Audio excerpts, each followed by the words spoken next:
Hello and welcome to the Spirit Safe. My name's Rob. Thank you very much indeed for joining me. Now, when I first started drinking Scotch, I was all about the single malts, or whiskey entirely. It was single malt Scotch and single malt Japanese whiskey. Wasn't really interested in the blends, blended malts or grains. Wouldn't drink bourbon. I wouldn't drink Canadian whiskey. But mainly through the medium of the channel, I've been experimenting with other things. I had my first Kentucky bourbon a couple of years ago. I've started to try Canadian whiskies.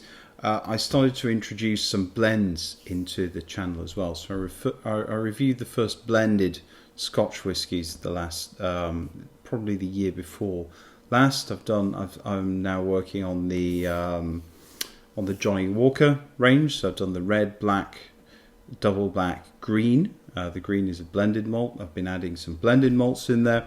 But one thing I haven't done, which I've been hoping to do for a while, is a single grain Scotch. They're kind of hard to find in Canada, really. We have a very poor choice of single grain Scotch whisky here. But I did find a bottle in a private store in Vancouver. I paid about $100 plus tax for it. It's from Denny, which is not a bottle I've ever heard of before. 2004 vintage single grain Scotch whisky from the Port Dundas distillery. It distilled 2004, bottled May 2017. Without colouring, non-chill filtered, matured in a refill barrel, one of 290 bottles. So the Port Dundas distillery was in Glasgow, shut down in about 2010, 2011. I think it was a Diageo distiller, part of distillers conglomerate or whatever it was called. But it was closed 2010, 2011. So this was distilled in some of the later years. I know very little about grain whiskey, unfortunately. There are others who will be able to tell you more. But single grain whiskey, single grain Scotch is coming into vogue a little bit because the pressures on single malt Scotch, because single malt is very fashionable at the moment, there's obviously pressure on stocks and prices have gone up, things like that. So you're starting to pay a lot for the big age statements in the malt world. I'll just show you the colour, very, very light colour as you'll see. So people are paying a lot for big age statements in malt, but in the grain world you can still get big age statements for not much money. You can pick up things with 30-40 year age statements, which if it were a malt you'd be paying through the nose. But because as I say, grain whiskey isn't as fashionable, you can pick up some good big age statements for small prices.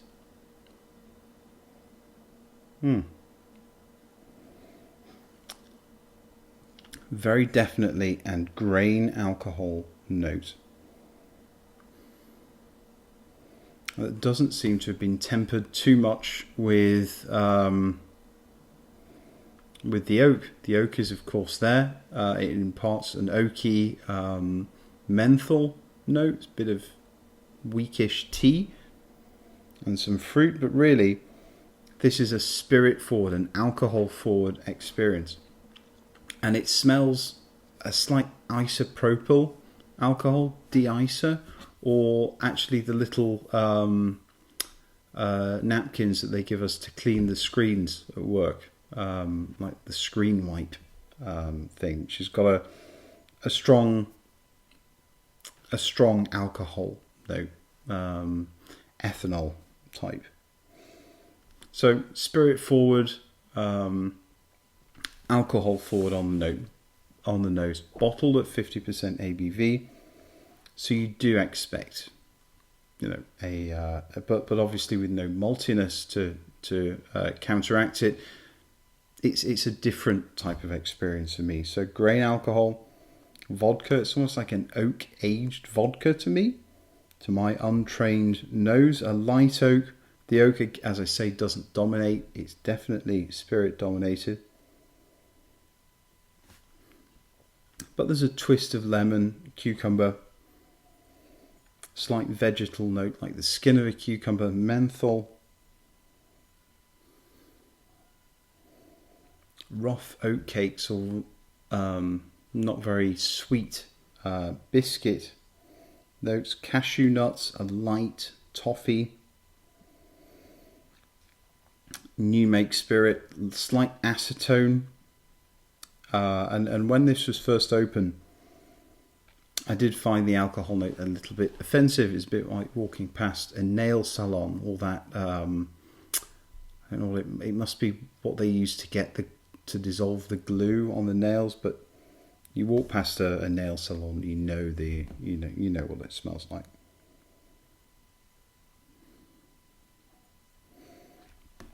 So yeah, struggling to get excited about it on the nose.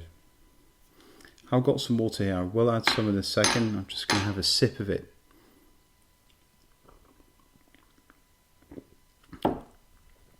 Just to wet my whistle. Got a bit of a dry mouth.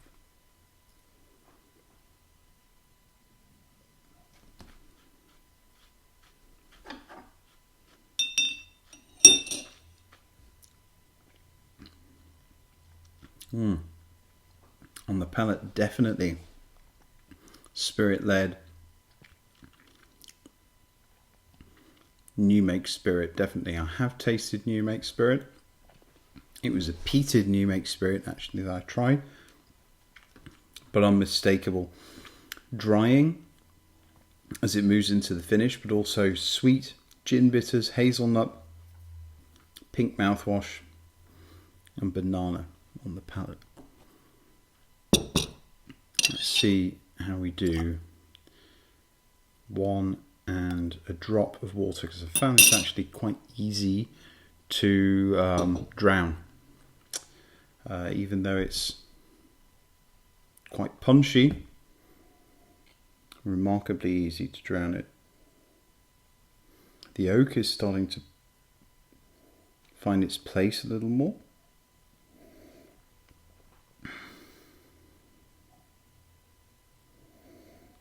Lots and lots of salt is starting to appear. The odd,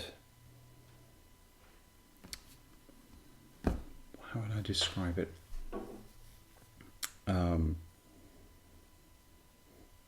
Unusual grain type, notes, kind of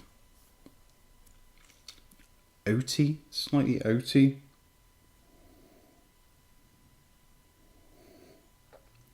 Bit more mint starting to appear, a rosewater or floral note, maybe. Much more vanilla, a little bit of mustard seed and maybe even dill as well. Odd herbal note.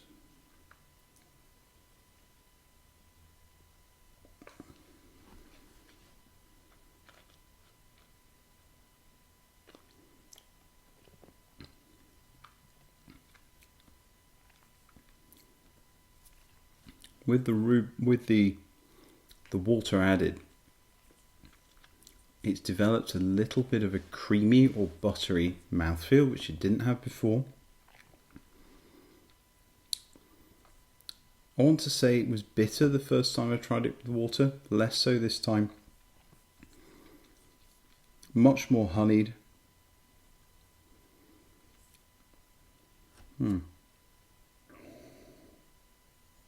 Don't know what to say about it really. The finish, sweet and sour. There was initially a very bitter oak, although that has rounded off a little bit. Cereals, grainy alcohol, continue. Orange peel or orange oil. Cocktail bitters, new make spirit. Mixed spice, yellow grapefruit.